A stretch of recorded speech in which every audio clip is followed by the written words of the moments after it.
आप सभी को प्यारे प्रभु यीशु मसीह के मधुर नाम में जय मसीह की। बाइबल भवन क्रिश्चियन फेलोशिप प्राचीन कलीसिया में आप सबका स्वागत करते हैं और परमेश्वर का धन्यवाद देते हैं। प्रभु ने आज के इस पवित्र दिन में एक बार फिर से हम सबको एकत्र किया है। हम उसके नाम को धन्य कहें, उसके नाम की महिमा और बड़ाई करें और उसके नाम की प्रशंसा करें, क्योंकि प्रभु ने यह दिन हमारे जीवन में इसलिए जोड़ा है कि हम अपने जीवन से उसके नाम को ऊंचा उठाएं। तो आइए हम आज की आराधना, उसकी महिमा, उसकी बड़ाई और उसकी प्रशंसा करते हुए आगे बढ़ेंगे और हम प्रभु के वचन से आरंभ करेंगे जो पाया जाता है भजन संहिता 149 अध्याय को पढ़ते हुए हम आगे बढ़ेंगे। भजन 149 1 से लेकर के 4 पद को पढ़ते हुए हम आज की आराधना में उसके नाम की महिमा और बड़ाई करते हुए आगे बढ़ेंगे। प्रभु के जीवित कलाम में इस प्रकार से लिखा हुआ है, आप सब अपने अपने बाइबल में देख सकते हैं। यहोवा की स्तुति करो, यहोवा के लिए एक नया गीत गाओ और भक्तों की सभा में उसकी स्तुति करो। इस्राएल अपने कर्ता में प्रसन्न हो, सियोन के संतान अपने राजा में आनंदित हो। वे नाचते हुए उसके नाम की स्तुति करें और डफ और वीणा बजाते उसका भजन गाएं, क्योंकि यहोवा अपने लोगों से प्रसन्न रहता है। वह पीड़ितों को उद्धार से शोभायमान करेगा। यह की स्तुति करो, यह की स्तुति करो। आइए हम अपनी आंखों को बंद करें और हम प्रार्थना करेंगे कि प्रभु की उपस्थिति हमारी इस आराधना में उपस्थिति में पाई जाए। परमेश्वर पिता, हम आपका धन्यवाद देते हैं आपके इस उपस्थिति और आपके इस आनंद और इस उत्साह के लिए जो आपने हमारे जीवन में प्रदान किया है। पिता परमेश्वर, हम आपका धन्यवादी हैं। धन्यवाद देते हैं पिता परमेश्वर इस पवित्र दिन में प्रभु हम सबको एकत्र करने के लिए, अपनी संगति, अपनी महिमा और अपनी उपस्थिति में लाने के लिए पिता परमेश्वर हम आपका धन्यवादी हैं। पिता परमेश्वर धन्यवाद देते हैं पिता परमेश्वर आपके तमाम उन उपकारों के लिए पिता परमेश्वर जो आपने हमारे जीवन में बहुतायत के साथ किया है। पिता परमेश्वर प्रभु जी, हम धन्यवाद देते हैं पिता परमेश्वर प्रभु जी कि आपने हमें जीवितों के जमीन पर जीवित रखा है। पिता परमेश्वर प्रभु, इसके लिए हम आपका धन्यवादी हैं। पिता परमेश्वर प्रभु जी, बहुत सारे ऐसे लोग होंगे प्रभु जी जो इस दिन को, इस समय को छोड़ करके और पिता परमेश्वर इस दुनिया को छोड़ के चले गए होंगे, देख नहीं पाए होंगे, लेकिन पिता परमेश्वर आपका धन्यवादी है कि आपने पिता परमेश्वर हमारे जीवन में ये समय और ये मौका को प्रदान किया है कि हम आपके उपस्थिति में एकत्र होकर के प्रभु आपके नाम को धन्य कह सके और आपके नाम को ऊंचा उठा सके। इसलिए हम आपका धन्यवादी है पिता परमेश्वर प्रभु जी।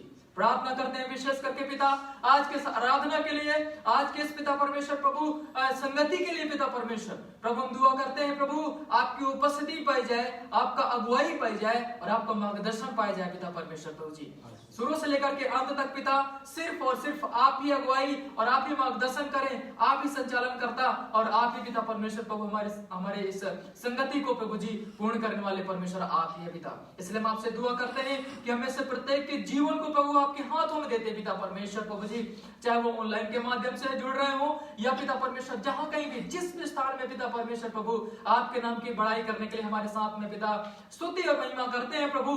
हम दुआ करते हैं कि हर एक का जीवन प्रभु जी आपके नाम को ऊंचा उठाते हुए बढ़ता जाए। पिता परमेश्वर प्रभु हम आपसे प्रार्थना करते हैं आज की आराधना, आज का प्रार्थना, आज के पिता परमेश्वर आपका जीवित वचन पिता परमेश्वर गीतों को गाया जाना, हर एक में प्रभु जी आराधना का प्रत्येक भाग में प्रभु आपकी उपस्थिति और आपकी अगुवाई चाहते हैं। पिता परमेश्वर प्रभु जी हम प्रार्थना करते हैं पिता परमेश्वर जो लोग प्रभु जी हमारे साथ और बहुतायत से जुड़ करके प्रभु आपके नाम की महिमा करना चाहते हैं, तो प्रभु हम दुआ करते हैं कि आप उनके मनों को आप उभारें, उन्हें तैयार करें, उन्हें पिता परमेश्वर प्रभु ऑनलाइन के माध्यम से जुड़ने में आप सहायता मदद कर, जिससे कि पिता परमेश्वर प्रभु हम एक साथ में मिलकर के प्रभु आपके नाम को ऊंचा ऊंचा और ऊंचा उठाने वाले बन सके। पिता परमेश्वर प्रभु हम दुआ करते हैं विशेष करके प्रभु जी आराधना के टीम को आपके हाथों में देते हैं। पिता परमेश्वर आराधना के टीम जब गीतों को अगुवाई करती है पिता परमेश्वर प्रभु जी, तो प्रभु कलीसिया आनंदित और उत्साह से भर जाए पिता परमेश्वर, और प्रभु हमारी आराधना हमारे गीतों के माध्यम से प्रभु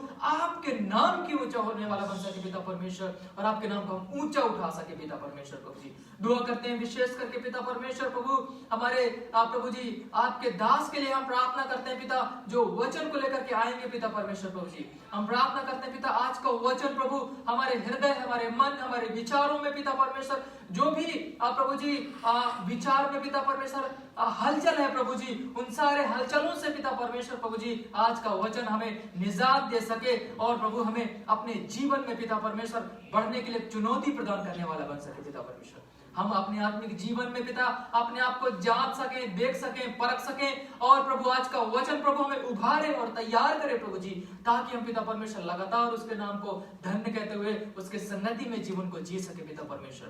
प्रभु हम आपके दास को आपके हाथों में देते हैं प्रभु, आप अगुवाई कर और मदद कर, उनके संग और साथ में हो पिता। जब प्रभु आपके वचन को बोलते हैं उनके जीवन के द्वारा स्वयं आप बोले और बातचीत करें पिता परमेश्वर, जिससे कि प्रभु जी आपका वचन पिता परमेश्वर हमें से प्रत्येक सुनने वालों पर प्रभु आशीष का कारण होने वाला बन सके पिता। हम प्रभु जी आपसे प्रार्थना करते हैं, आप अगुवाई कर और मदद कर, पवित्र आत्मा हमें से प्रत्येक को पिता परमेश्वर आशीषित करें और इस आराधना के भाग को प्रभु हम आपके हाथों में देते हैं, शुरू से लेकर के अंत तक पिता प्रभु आप ही संचालन करता बने और आप ही अगुवाई मार्गदर्शन करें पिता परमेश्वर। हम धन्यवाद देते हैं सारी बातों को, आराधना के प्रत्येक भाग को, हमें से प्रत्येक के जीवन को जो ऑनलाइन के माध्यम से हमारे साथ में जुड़ करके प्रभु जी आपके नाम की महिमा करते हैं, हमें से प्रत्येक के जीवन को, देह पर आत्मा शरीर को आपके हाथों में देते हुए इस दुआ को आपके प्रिय बेटे हमारे उद्धार करता यीशु नासरी के नाम से मांग लेते हैं, आमीन।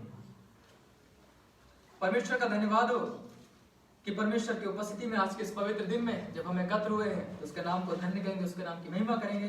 तो आइए मैं आराधना की टीम से निवेदन करूंगा कि वो सामने आए और प्रभु के गीतों में अगुवाई करेंगे, इससे कलीसिया और प्रभु के नाम को ऊंचा उठाते अपने जीवन में आगे बढ़ सके।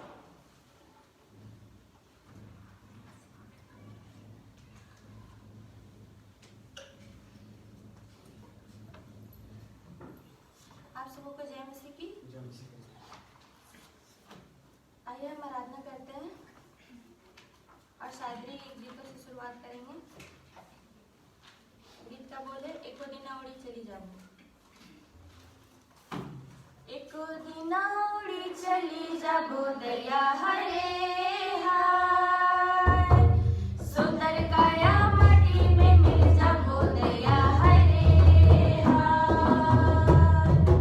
एको दिना उड़ी चली जाबो दरिया हरे हाय, सुंदर काया माटी में मिल जाबो दरिया हरे हाय, नीले वो सोना रूपा मोतिया, नी जाबो बिना दिया बतिया, नीले वो सोना रूपा मोतिया, नी जाबो बिना दिया बतिया, मोय नी जाबो बिना दिया मेरा दया हरे हाय, सुंदर काया माटी में मिल जाबो दया हरे हाय, एको दिना उड़ी चली जाबो दया हरे हाय, सुंदर काया माटी में मिल जाबो दया हरे हाय, पीरती छोड़ा लो मैं संसार से, मोहे राय गेलो अपन मस्ती से, पीरती छोड़ा लो मैं संसार से, मोहे राय गेलो अपन मस्ती से, पूछते पूछते उड़ी चली जाबो हरे हाय, सुंदर काया माटी में मिल जाबो दया हरे हाय, एको दिना उड़ी चली जाबो दया हरे हाय, सुंदर काया माटी में मिल जाबो दया हरे हाय,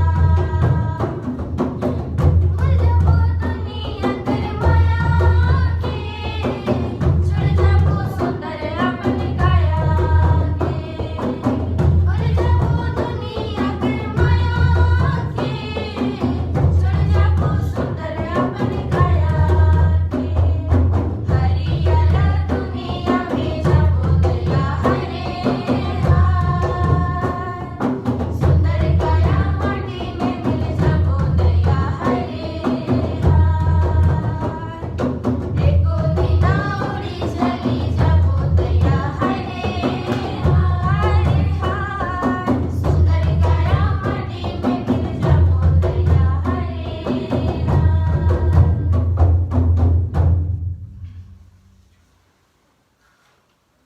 एक और शादी गीत है। चट्टान में घर बना हुआ बालू में ना बना हुआ, चट्टान में घर बना हुआ बालू में ना बना हुआ, बालू के बनल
गीत का बोले तूने इतना प्यार किया मुझे अब दी जीवन दिया।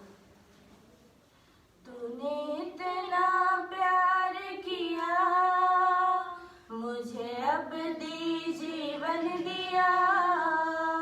तूने इतना प्यार किया मुझे अब दी जीवन दिया। तेरे बिना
एक और गीतों को गाएंगे और आराधना में जाएंगे।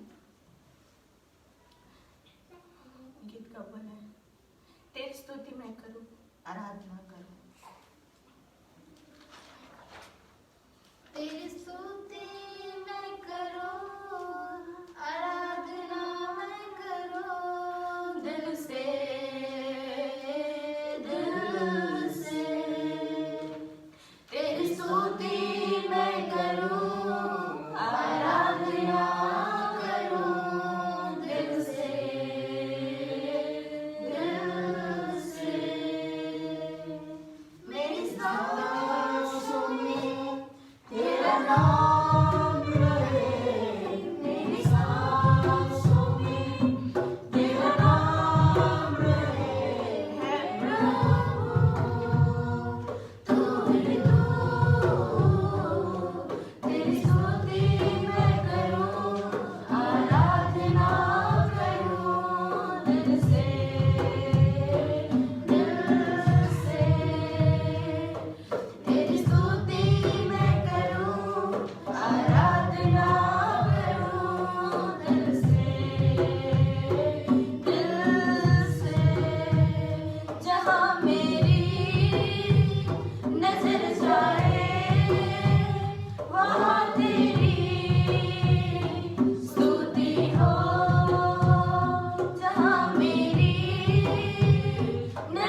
प्रार्थना करें।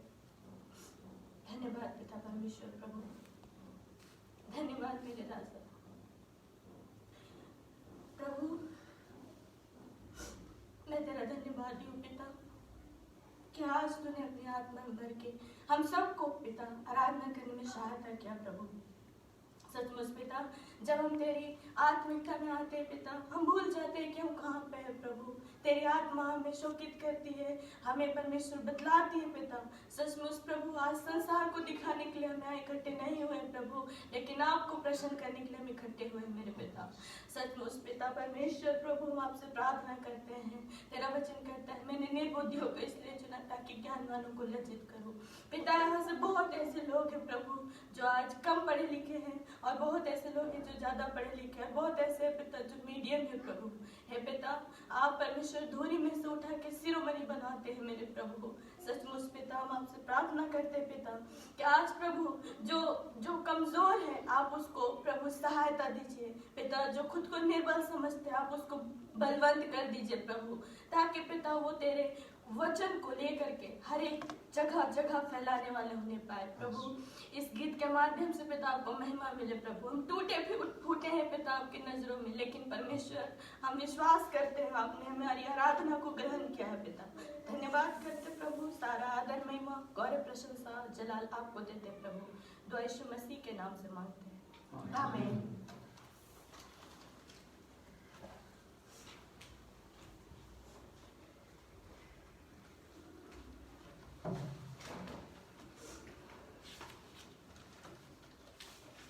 परमेश्वर की महिमा हो इन गीतों के माध्यम से, और सच में हम उसके उपस्थिति को अपने जीवन में अपने हृदय में अनुभव किए और परमेश्वर की उपस्थिति में आगे बढ़ते जाते हैं। आइए आराधना की कड़ी में आगे बढ़ते हुए अब विशेष करके जिस प्रकार से हम हर सप्ताह सुबह 10 से लेकर के 11 बजे के बीच में मिलकर के हम प्रभु के नाम की महिमा और बड़ाई करते हैं, जो समय हमारे बीच में निर्धारित किया गया है वो इसी समय है। और जो कोई भी हमारे साथ में मिलकर के प्रभु के नाम की महिमा और बड़ाई करना चाहता है तो ये समय है। और अगर हम प्रभु के भवन में नहीं आ पाते तो प्रभु ने हमारे लिए वो साधन उपलब्ध कराए हैं जिससे हम जहाँ कहीं भी है वहां पर रह करके हम प्रभु के नाम की महिमा और बड़ाई कर सकते हैं। तो हमारे जो BBCF राज्य की फेसबुक ID है वहां पर जाकर के, और इसके साथ साथ YouTube में भी जाकर के आप प्रभु के नाम की महिमा और बड़ाई कर सकते हैं और एक साथ में मिलकर के आप प्रभु के नाम को ऊंचा उठा सकते हैं। आइए इसी के साथ साथ हम आगे बढ़ेंगे और अपने हृदय अपने मनों को तैयार करें और प्रभु के वचन को सुनने के लिए अपने हृदय को प्रभु की ओर लगाएं और अपने आत्मा को स्थिर करें और प्रभु के वचन की ओर हम अपने आप को एक भूखे और प्यासे के रूप में तड़पते हुए उसकी ओर निहारने वाले बन सके। तो ये समय है हम प्रभु के वचन को सुनेंगे और मैं कलीसिया के पासवान से निवेदन करूंगा कि उस सामने और प्रभु के वचन में हमें से प्रत्येक की कलीसिया की अगुवाई करेंगे।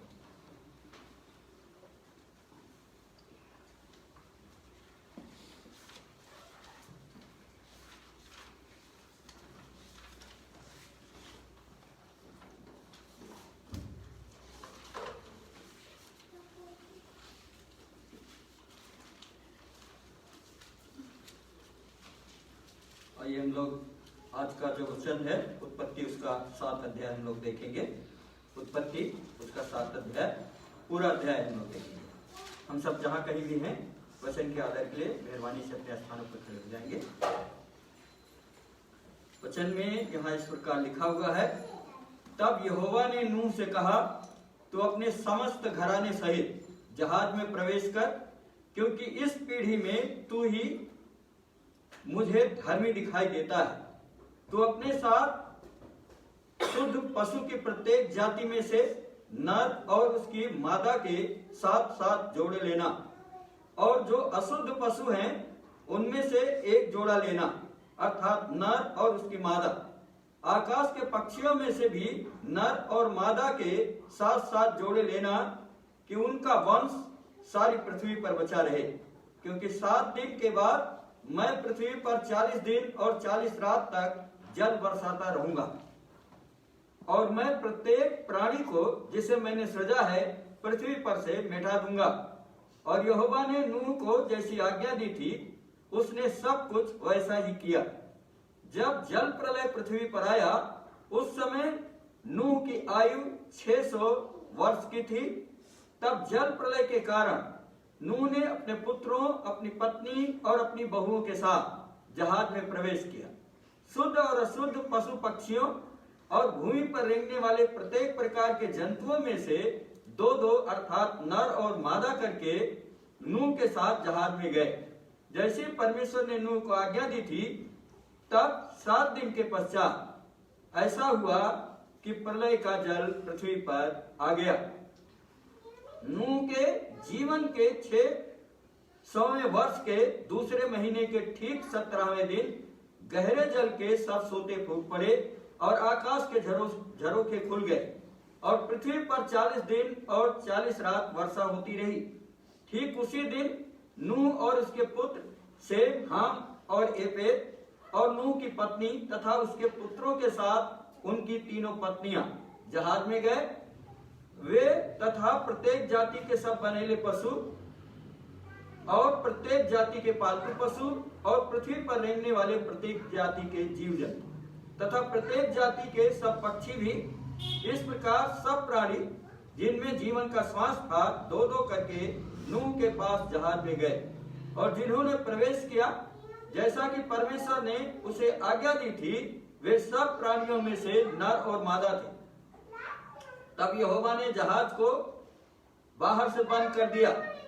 तब 40 दिन तक पृथ्वी पर जल प्रलय होता रहा और जल बढ़ता गया और जहाज ऊपर उठता गया। इस प्रकार वह पृथ्वी से ऊपर उठ गया और पृथ्वी पर जल बढ़ते बढ़ते बहुत बढ़ गया तथा जहाज जल की सतह पर तैरने लगा। जल पृथ्वी पर इतना अधिक बढ़ गया कि उसने आकाश के नीचे के सभी ऊंचे से ऊंचे पर्वतों को भी ढक लिया। जल 15 हाथ और ऊंचा उठ गया और पहाड़ डूब गए और पृथ्वी पर चलने वाले प्राणी, क्या पक्षी, क्या पशु, क्या जंगली जानवर और सारे कीड़े मकोड़े जो पृथ्वी पर झुंडों में रहते थे और समस्त मनुष्य जाति सब के सब नाश हो गए। और जितने सूखी भूमि पर थे तथा जिनके नथनों में जीवन का श्वास था, सब मर मिटे। इस प्रकार परमेश्वर ने भूमि पर से प्रत्येक जीवित प्राणी को मिटा डाला। मनुष्य से लेकर जानवर, रेंगने वाले जीव जंतु तथा आकाश के पक्षी तक, ये सब पृथ्वी पर से मिटा दिए गए। केवल नूह तथा जितने उसके साथ जहाज में थे वे ही बचे। और जल पृथ्वी पर 150 दिन तक प्रबल रहा। परमेश्वर अपने वचन के पढ़े जाने और सुने जाने की आशीष दे। हम प्रार्थना में जाएंगे। पिता परमेश्वर, हम आपका धन्यवाद करते हैं इस सुंदर वचन के लिए जो आपने दिया। हम आपके धन्यवादी हैं प्रभु जी। जब हम इस वचन पर ध्यान लगाते हैं, हम सबकी सहायता और मदद करें। होने दे अपनी समझ और अपनी बुद्धि हम सबको प्रदान करें। विनती को अपने मुक्त जाता उद्धार करता प्रभु यीशु के मीठे नाम मांगते हैं, आमीन। मेहरबानी से अपने स्थानों पर बैठ जाएंगे। उत्पत्ति उसका 7 अध्याय से जो आज के हमारे संदेश का शीर्षक है वो है परमेश्वर का न्याय आने वाला है। सो न्याय आ रहा है, परमेश्वर का न्याय आने वाला है। पृथ्वी पर रहने वालों ने अपना चाल चलन बिगाड़ लिया था। वे अपनी मनमानी करने लगे थे और पृथ्वी पर रहने वालों में नूह धर्मी था। इसलिए परमेश्वर ने उसे बता दिया कि वो उसकी आज्ञा का पालन करे और एक जहाज बनाए। इसलिए परमेश्वर ने उसे बता दिया कि वो उसकी आज्ञा का पालन करते हुए एक जहाज बना ले, क्योंकि परमेश्वर सब कुछ को जल प्रलय के द्वारा नष्ट कर देगा। तो केवल नूह, उसका परिवार व उसके साथ जहाज में जाने वाले ही बचेंगे।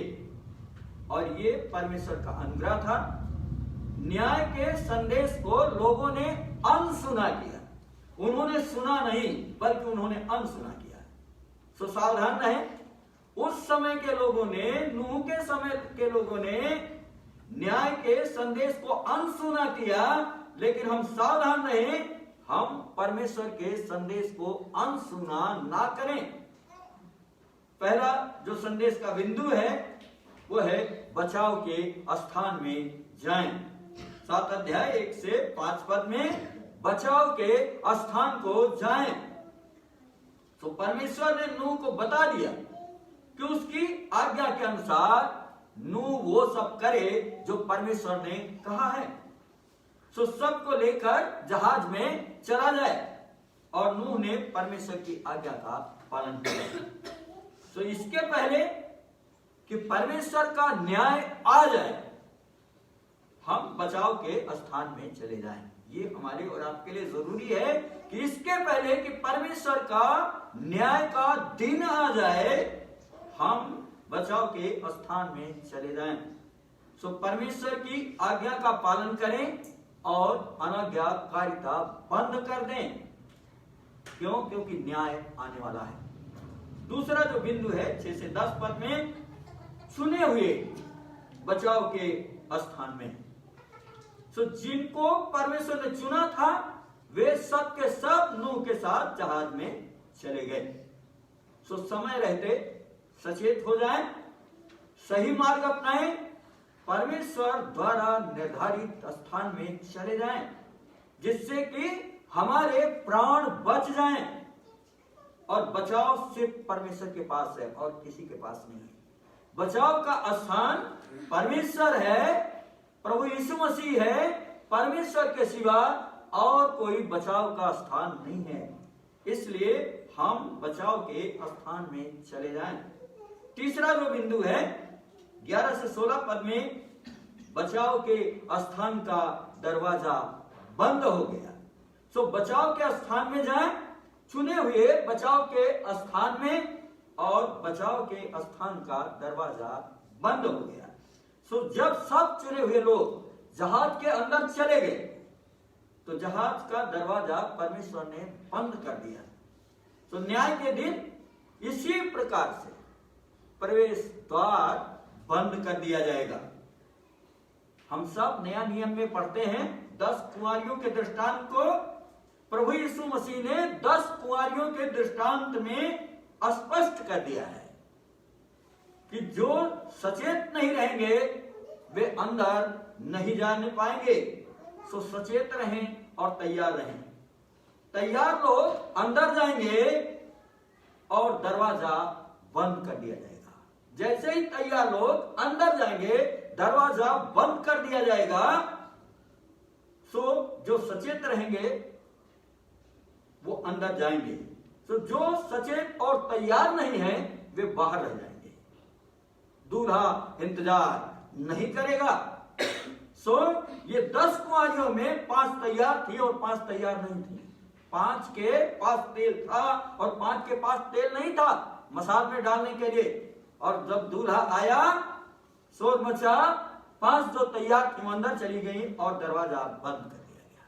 जो तैयार नहीं थी, जो तेल लेने के लिए गई थी, वे वापस लौटी तो उनके लिए दरवाजा बंद था। यही क्रम है, यही नियम है। सो बचाव के स्थान का दरवाजा बंद हो जाए, इसके पहले हम सचेत हो जाएं, तैयार हो जाएं और परमेश्वर के पास चले जाएं। ये हमारे आपके लिए जरूरी है, क्योंकि परमेश्वर इंतजार नहीं करेगा, दूल्हा इंतजार नहीं करेगा। इसका मतलब प्रभु यीशु मसीह जो दूल्हा है वो इंतजार नहीं करेगा। न्याय का आरंभ 17 से 20 पद में न्याय का आरंभ दिखता है। समय पर न्याय आरंभ हो गया। परमेश्वर ने निर्धारित कर दिया था, परमेश्वर ने चेतावनी दे दिया था वो क्या करने पर है, लेकिन लोगों ने परमेश्वर के न्याय संदेश को अनसुना किया। सो समय आने पर न्याय जो है वो आरंभ हो गया। समय किसी का इंतजार नहीं करता है, परमेश्वर किसी का इंतजार नहीं करता है और समय भी किसी का इंतजार नहीं करता है। सो समय पर न्याय आरंभ हो गया, क्योंकि परमेश्वर ने हर चीज का समय मुकर्रर कर रखा है और वो चीज अपने समय पर होगी। सो न्याय निर्धारित है, मुकर्रर है, वो अपने समय पर होगा। सो न्याय आरंभ हो गया, जल प्रलय आ गया। जो परमेश्वर ने कहा था नूह से, जल प्रलय से वो सबको विनष्ट कर देगा, वो समय आ पहुंचा। सो न्याय आरंभ हो गया, जल प्रलय आ गया। सो परमेश्वर अपना वचन पूरा करता है। जो परमेश्वर कहता है उसको परमेश्वर पूरा करता है। सो अंतिम न्याय आ रहा है। याद रखिएगा, नूह के समय में समय पर न्याय आ गया और अब अंतिम न्याय आ रहा है। प्रभु का दिन आ रहा है और अंत के दिनों का संकेत मिलना आरंभ हो गया है। सो अभी अनुग्रह का काल है, परमेश्वर के पास लौट आए। ये अनुग्रह का काल है, अभी न्याय आया नहीं है लेकिन शीघ्र आने वाला है। सो ये अनुग्रह का काल है और इस अनुग्रह के काल में परमेश्वर के पास लौट आए। अवश्य है कि हम परमेश्वर के पास लौट आए, शीघ्रता करें, विनाश आने के पहले लौटें। सो भ्रम में ना रहें, न्याय अवश्य होगा, न्याय का दिन अवश्य आएगा। तो पांचवा बिंदु है 21 से 24 में अविश्वासी डूब मरे। जिन्होंने परमेश्वर के संदेश पर विश्वास नहीं किया वे अपने कार्यों में लगे रहे। वचन बताता है वे शादी ब्याह में लगे रहे, खेलने कूदने में लगे रहे, खाने पीने में लगे रहे। सो न्याय आया। सो जिन्होंने परमेश्वर के संदेश पर विश्वास नहीं किया वे अपने अपने कार्यों में लगे रहे और वे सब के सब जहाज के बाहर रह गए जब दरवाजा बंद कर दिया गया। और जल प्रलय आया और जब जल प्रलय आया तो सब के सब डूब मरे। तो निश्चित है जो परमेश्वर के संदेश पर विश्वास नहीं करेंगे, मन फिराकर परमेश्वर के पास वापस नहीं लौटेंगे, वे सब के सब न्याय के अधीन होंगे और विनष्ट हो जाएंगे। जो न्याय के अधीन होंगे, न्याय आएगा और सब के सब विनष्ट हो जाएंगे। सो अनंत विनाश नरक के भागीदार होंगे ऐसे लोग जिन्होंने विश्वास नहीं किया परमेश्वर के संदेश पर।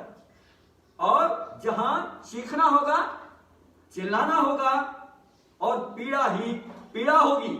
न्याय के दिन परमेश्वर के प्रकोप से कोई भी नहीं बचा सकता है। जब उसका न्याय आएगा कोई भी उसके न्याय से, उसके प्रकोप से नहीं बचा सकता है। तो हम वापस लौट आए। जो छठवां बिंदु है 23 से 24 में विश्वासी बच गए। अविश्वासी डूब मरे और विश्वासी बच गए। जिन्होंने परमेश्वर के संदेश पर विश्वास किया, जहाज में चले गए, वे सब के सब परमेश्वर के न्याय से बच गए।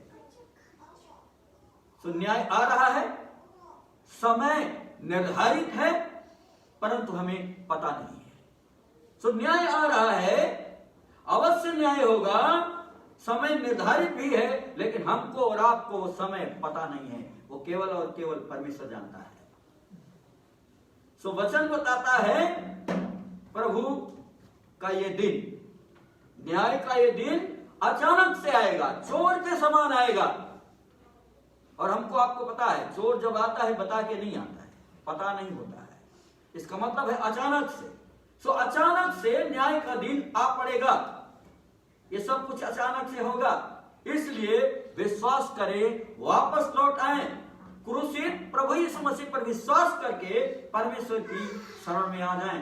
भजनकार बताता है परमेश्वर ही हमारी ढाल है और परमेश्वर ही हमारा शरण स्थान है। सो उसी शरण स्थान में वापस लौट करके आ जाएं। परमेश्वर का न्याय आ रहा है, ये अचानक से आएगा। अवश्य है कि हम विश्वास करें, मन फिराएं, वापस लौटें और प्रभु परमेश्वर की शरण में आ जाएं। वो दयालु है, वो अनुग्रहकारी परमेश्वर है परंतु न्यायी परमेश्वर है। उस समय यदि हम समय रहते उसकी शरण में नहीं आए तो हम बचेंगे नहीं, और यदि हम समय रहते परमेश्वर के शरण में आ गए तो हम बच जाएंगे। बचाव के स्थान का द्वार प्रभु यीशु मसीह है। इसके पहले कि द्वार बंद हो, न्याय आ जाए, हम मसीह की शरण में, परमेश्वर की शरण में वापस आ जाएं। वो प्रभु यीशु मसीह कहते हैं कि द्वार मैं हूं, द्वार मैं हूं। सुसमाचार में प्रभु यीशु मसीह ने यही कहा है, द्वार मैं हूं, जो कोई मेरे द्वारा प्रवेश करेगा वो भीतर बाहर आया जाया करेगा और वो चारा अर्थात भोजन पाएगा। जो कोई विश्वास करेगा वो नष्ट नहीं होगा परंतु अनंत जीवन पाएगा। तो अनंत जीवन चाहिए तो प्रभु पर विश्वास कीजिए, प्रभु यीशु मसीह पर विश्वास कीजिए और विनाश से बच जाइए, क्योंकि हमारे और आपके लिए मारा गया, गाड़ा गया, तीसरे दिन जिंदा हो गया ताकि हम और आप बच जाएं, पाप की गुलामी से छूट जाएं, शैतान की गुलामी से छूट जाएं और हम और आप बच जाएं परमेश्वर के प्रकोप से, परमेश्वर के दंड से, जो विनाश दंड आने वाला है। सो प्रभु यीशु मसीह की जब आमद होगी, दोबारा से वो जब आएगा तो न्याय करेगा। याद रखिए अनुग्रह का काल है, लेकिन जब प्रभु यीशु मसीह आएगा वो न्याय करेगा। सो न्याय आ रहा है, न्यायी द्वार पर है, अब आ जाए कि तब आ जाए, समय हमें पता नहीं है, इसलिए हमेशा और हमेशा तैयार रहें, परमेश्वर के शरण में जाएं ताकि हम और आप उसके प्रकोप से, उसके न्याय से बच जाएं। जब प्रभु यीशु मसीह आए, न्याय करे, आखिरत के दिन हम सब जो है वो जीवन पाए, प्रभु की संगति में जाएं, जीवन पाए, उसके साथ जाएं। इसलिए हम मन फिराएं और वापस आ जाएं। आइए इसी भक्ति भाव में अपने सिरों को झुकाएंगे और प्रार्थना में जाएंगे। पिता परमेश्वर, हम आपका धन्यवाद करते हैं प्रभु जी, इस सुंदर शिक्षा के लिए, चेतावनी के लिए, आपके अनुग्रह के लिए। या आपने जिनको चुना प्रभु उनको बचाया, होने दे प्रभु जी, आप हम जो आपके संतान हैं प्रभु, हम सब पर आप अनुग्रह करें प्रभु, और प्रभु जी अपने वचन से हम सबको तैयार करें ताकि जब आए हम तैयार पाए जाएं, आपकी संगति में जाएं और आपके साथ अनंत निवास में जाएं, अनंत जीवन पाएं। हम सबकी सहायता और मदद करें, अपने पवित्र आत्मा की सामर्थ्य दे ताकि हम सब प्रभु आपके संदेश को अनसुना ना करें प्रभु जी, बल्कि उसे सुने और सुनकर आपके शरण में जाए। बेनती को अपने मुक्त जाता उद्धार करता प्रभु यीशु के मीठे नाम मांगते, आमीन। आप सबको जय मसीह की।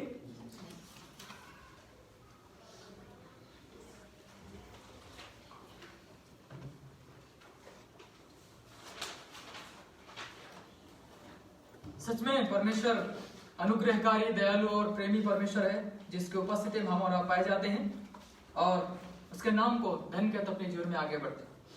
वो परमेश्वर जिसके हम आराधना और महिमा करते हैं, द्वार पर खड़ा हुआ है, वो अपनी बाहें को फैला हुए बुला रहा है। हम सब उसके पास जाएं, उसकी उपस्थिति में पाएं और अपने जीवन को उसके हवाले करें। आइए इस आराधना में आगे बढ़ते हुए, जो आराधना का एक भाग है, प्रभु सम्मुख भेंटें लेकर के आना, और हम इस समय भेंट लेंगे और हम एक गीत गाएंगे और कलिसिया इसी समय अपने भेंट को समर्पित कर सकते हैं और भेंट लेने में भाई जबलून अगुवाई करेंगे और एक गीत गाएंगे। गीत गाने में बहन सारा हमारे बीच में आएंगे और एक गीत गाएंगे और इसी समय कलिसिया भेंट को दे सकती है।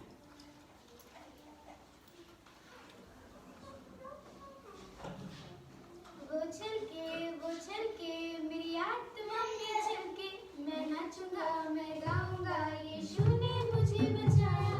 कोई समझे या न समझे, मैं कैसे चुप रहूं। वो चल के चल के चल के चल के चल के दिन और रात, वो चल के मेरी आत्मा में चमके, मैं नाचूंगा, मैं गाऊंगा, यीशु ने मुझे बचाया है। कोई समझे या न समझे, मैं कैसे चुप रहूं। वो चल के चल के चल के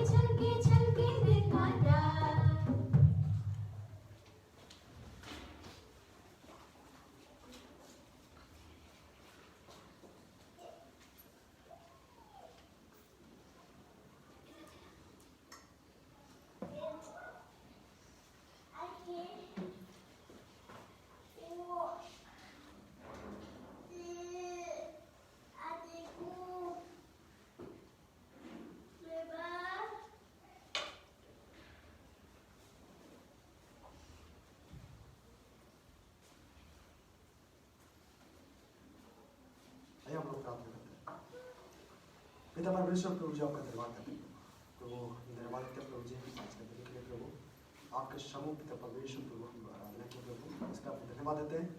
आप प्रभु जी विशेषकर पिता परमेश्वर धन्यवाद देते हैं प्रभु जी, सब मिल के प्रभु जी आपके महिमा के लिए प्रभु हम लोग भेंटों को पिता परमेश्वर चढ़ाया प्रभु, इस भेंट को पिता परमेश्वर प्रभु आपका हाथ में समर्पित करते हैं प्रभु, आप पिता परमेश्वर प्रेम से आप प्रभु जी ग्रहण करें प्रभु जी, आप पिता परमेश्वर जितने लोग दिए हैं प्रभु उन लोग पिता परमेश्वर आप आशीष करें प्रभु जी, आने वाले समय में प्रभु जी और भी प्रभु जी इससे बढ़कर प्रभु जी इस भेंट को निकाल प्रभु जी, ताकि पिता परमेश्वर आशीष करे प्रभु, ताकि आने वाला समय में प्रभु आपके महिमा के लिए, आपकी स्तुति के लिए, आपके आराधना के लिए प्रभु जी आपके लिए प्रभु जी भेंट को चढ़ाना पाएगा।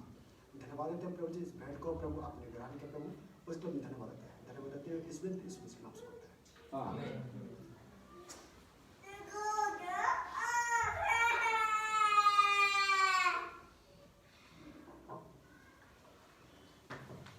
आइए अब हम प्रभु की आशीष को ग्रहण करेंगे और आशीष की प्रार्थना के लिए मैं यीशु पासवान से निवेदन करूंगा, आए और आशीष देने में हमारे द्वारा।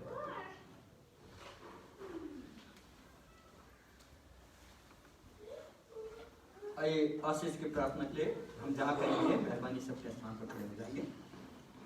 और हमारे पिता परमेश्वर का प्रेम, प्रभु यीशु मसीह का अनुग्रह और पवित्र आत्मा के सहभागिता आपसे लेकर हमेशा हमेशा काल तक हम सबों के साथ होती रहे। आमीन। आमीन। आप सबको जय मसीह की। मेहरबानी से अपने स्थान पर बैठ जाएंगे।